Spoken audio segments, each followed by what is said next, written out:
Now, the attacks have understandably raised security concerns around the world, including here in southern New England. Of particular concern is investigators' claims that at least one of the Paris terrorists snuck into Europe among the flood of Middle East refugees. Eyewitness News reporter Steph Machado continues our team coverage live in Providence. The attacks have spurred concerns from at least 2 Republican state representatives about whether Rhode Island and this entire nation should be accepting refugees from the Middle East.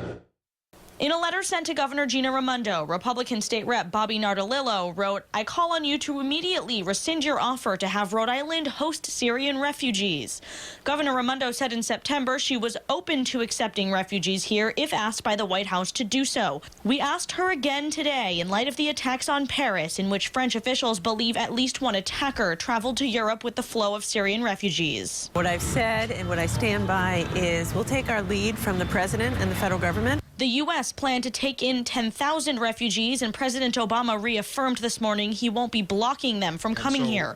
Raimondo says she hasn't received a request to house them in Rhode Island, and she'll decide what to do if and when the president asks. All of this depends on the details, and we can't let ourselves get caught up in the politics or any hysteria. You know, we'll look at it when it comes, and I'm not going to weigh in on hypothetical decisions because it's just too important. Massachusetts Governor Charlie Baker did weigh in, saying the Commonwealth will not be accepting Syrian refugees. No, I'm not interested in accepting refugees from Syria. I would need to know a lot more than I know now before I would agree to do anything.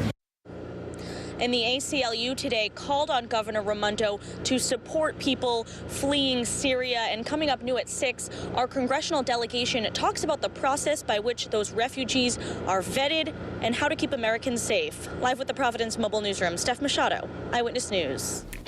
Our in-depth coverage continues now. We spoke to all 4 members of Rhode Island's congressional delegation today about the threat of ISIS to the United States. New at 6, what precautions are in place to ensure that terrorists posing as Syrian refugees enter the U.S.? Eyewitness News reporter Steph Machado joins us now live from a silent vigil for the victims in Providence. Well, the vigil is just beginning here in the capital city, but as Americans mourn with France, they're also asking, are we safe here? As intelligence continues to pour in about who carried out the attack on Paris, many are concerned about the threat by ISIS to the United States. I think America is a frontline, target for the Islamic extremists. We spoke to all 4 members of Rhode Island's congressional delegation. All said there's no credible threats to the U.S., but still we must be vigilant. We live in a world in which we have to be constantly aware of these kinds of threats. That includes making sure terrorists don't enter the U.S. under the guise of a refugee escaping Syria.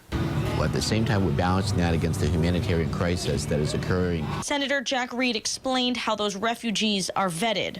Where they've worked, what they've done, why they want to be here. There's typically an interview by a State Department person who asks pointed questions about their background. And the congressmen all agreed Rhode Islanders should feel safe and not let the threat of terror interrupt their daily lives. And Governor Gina Raimondo said Rhode Island State Police are on a heightened state of alert, particularly at public events. But again, there is no specific threat here. Live in Providence with the Mobile Newsroom, Steph Machado, Eyewitness News.